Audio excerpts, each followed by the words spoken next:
सुंदरपुर नाम के जंगल में एक प्यारी सी चिड़िया रहती थी जो अपने 7 बच्चों के साथ रहती थी।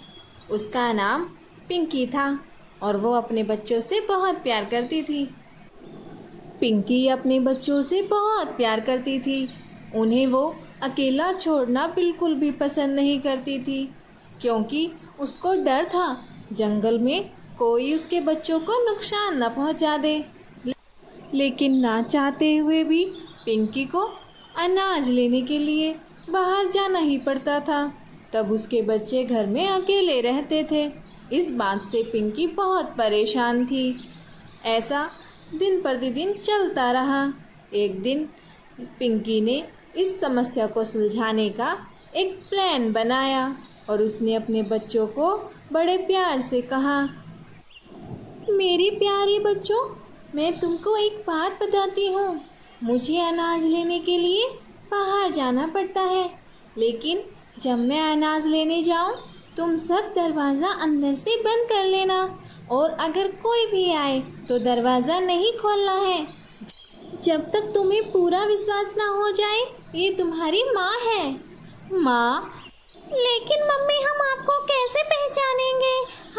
मेरे प्यारे बच्चों, मैं तुम्हें एक गाना बोलूँगी। मेरे प्यारे बच्चों, मैं तुम्हारे लिए खाना लाई हूँ। ये सुनने के बाद ही तुम्हें दरवाज़ा खोलना है, ठीक है? ये कहकर पिंकी वहाँ से अनाज लेने के लिए चली जाती है और बच्चे अंदर से दरवाज़ा लगा लेते हैं। मम्मी तो खाना लेने गई है, तब तक हम लोग मस्ती कर लेते हैं और सारे बच्चे अपने अपने खेल में लग जाते हैं। थोड़ी देर बाद पिंकी अनाज लेकर आ जाती है और वो दरवाज़ा खटखटाती है।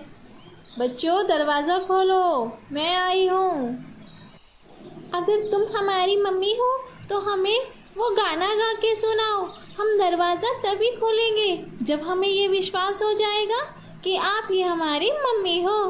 पहले हमें गाना गा के सुनाओ। प्यारे बच्चों, दरवाज़ा खोलो, मैं आई हूँ। बच्चों को विश्वास हो जाता है और वो दरवाज़ा खोल देते हैं। पिंकी घर के अंदर आ जाती है। शाबाश बच्चों, आज तुमने बहुत अच्छा काम किया। पिंकी मन ही मन में निश्चिंत हो जाती है और धीरे धीरे रात भी हो जाती है। चलो बच्चों, रात हो गई, अब तुम सब लोग सो जाओ खाना खाकर। मुझे पता है तुम सब ने दिन भर बहुत शैतानी की है। नहीं माँ, हमने तो कोई भी शैतानी नहीं की। हम तो आराम से अपने अपने घरों में बैठे थे। चलो, मुझे कुछ नहीं सुनना है। पिंकी सारे बच्चों को सुलाकर खुद भी आराम से लेट जाती है, लेकिन उसे अपने बच्चों की चिंता अभी भी सता रही थी। वो अभी भी पूरी तरह से निश्चिंत नहीं थी। उसे डर था कहीं बच्चे किसी शिकारी पंछी के कब्जे में ना आ जाएं। और देखते ही देखते वो रात गुजर जाती है और अगला दिन शुरू हो जाता है। पिंकी अपने सारे बच्चों के साथ बैठी हुई थी। देखो बच्चों, मैं अब अनाज लेने जा रही हूँ और तुम लोग अंदर से दरवाज़ा लगा लेना।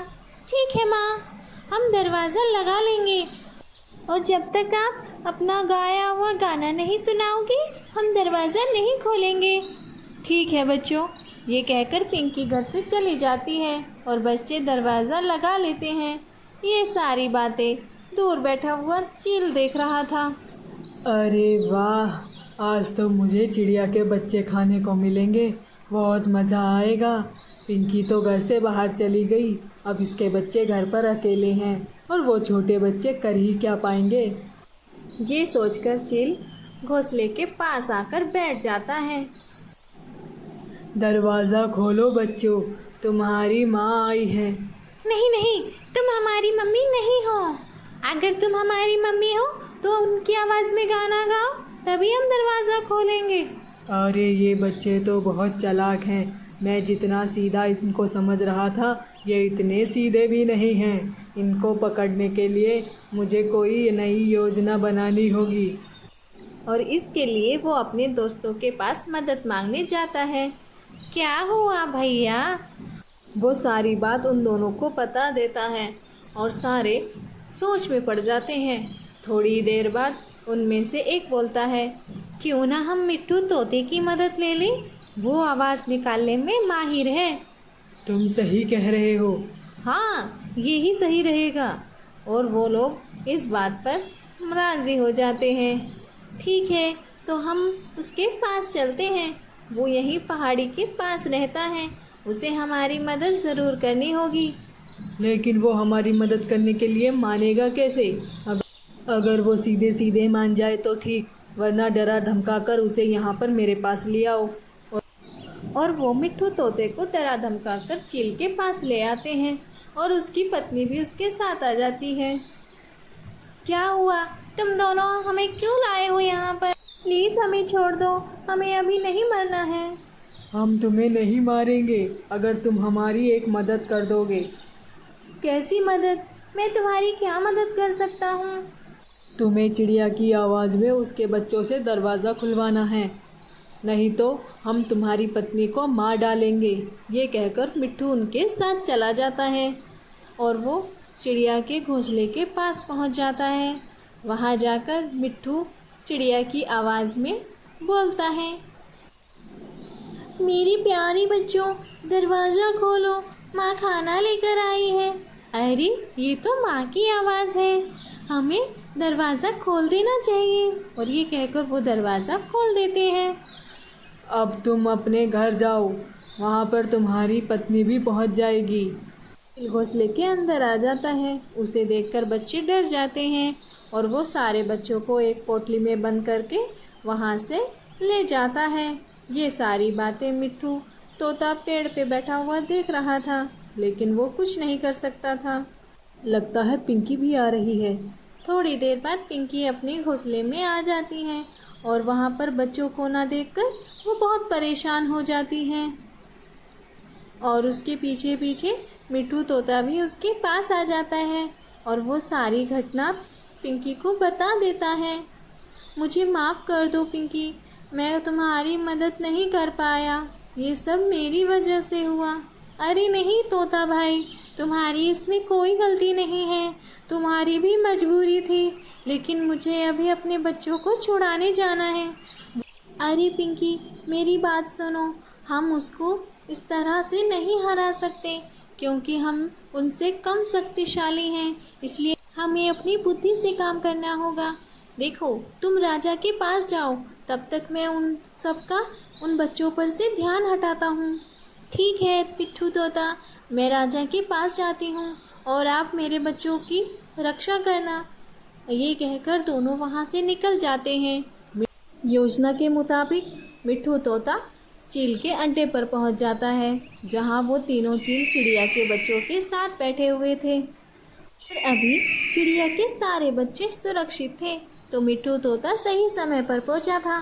अरे तुम यहाँ क्यों आ गए? तुम्हारी पत्नी तुम्हारे घर नहीं पहुँची क्या? मुझे माफ़ कर दीजिए, मैं तो यहाँ बस देखने ही आ गया था। ठीक है, तुम यहाँ से जाओ, वरना हम तुम्हें मार डालेंगे। हाँ, लगता है पिंकी के सारे बच्चे यहीं पर हैं। आप लोग दावत करने वाले हो, मुझे यहाँ से जाना ही बेहतर होगा। लेकिन मेरे मन में एक शंका थी। जो कैसी शंका? आप दोनों इन सब बच्चों का बंटवारा कैसे करोगे? ये 7 बच्चे हैं और आप लोग हैं 3। हम इनका बंटवारा कर लेंगे, ये तुम्हारे बस की बात नहीं है। तुम यहाँ से सीधा चले जाओ। हाँ, जाता हूँ, लेकिन मैं सोच रहा हूँ, लगता है 3 बच्चे आप खाओगे और बाकी 2-2 बच्चे ये दोनों खा लेंगे, क्योंकि मेहनत भी तो आपने सबसे ज़्यादा की है। नहीं, ये मेहनत मैंने की है, मैं 3 बच्चे खाऊंगा। अरे वाह, ये प्लान मेरा है। अगर मैं चिड़िया के बच्चे के बारे में नहीं बताता तो तुम्हें ये कहाँ से मिलते, इसलिए 3 मैं खाऊंगा और तुम दोनों 2-2 खाओगे। नहीं, अगर मैं मिट्टू के बारे में नहीं बताता तो आप क्या मक्खी पकड़ते? इन बच्चों को कहाँ से पकड़ के लेके आते? हाँ चील भाई, सारी मेहनत तो आपकी है, आपको ही 3 बच्चे खाने चाहिए और बाकियों को 2-2 बच्चे खाने चाहिए। और उधर पिंकी राजा के पास पहुंच जाती है और वो सारी घटना राजा को बता देती है। राजा अपने सिपाहियों के साथ पिंकी के साथ चिल के अड्डे की ओर निकल जाते हैं। हम सबकी बराबर मेहनत है तो सारे बराबर बराबर खाएंगे। अरे तुम लोगों में से कोई भी बच्चे नहीं खा पाएगा। उधर देखो, ये क्या कह रहे हो तुम? और क्या, मैं तो तुम्हारा यहाँ पर समय बर्बाद कर रहा था। उधर देखो, राजा साहब अपने सेनापति के साथ आ चुके हैं, वो ही तुम्हें मज़ा चखाएंगे। तू पिद्दू सा तोता हमें पागल बना रहा था, मैं तुझे बाद में देख लूँगा। सिपाही और राजा पिंकी के बच्चों के पास आ जाते हैं। तुमने पिंकी के बच्चों को पकड़कर अच्छा नहीं करा, मैं तुम्हें कड़ी से कड़ी सजा दूंगा। और राजा के सिपाही उन सबको पकड़कर ले जाते हैं। वाह मिट्ठू, तुम्हारी होशियारी की वजह से पिंकी के बच्चों की जान बच गई। इस वजह से मैं तुम्हें एक इनाम दूंगा।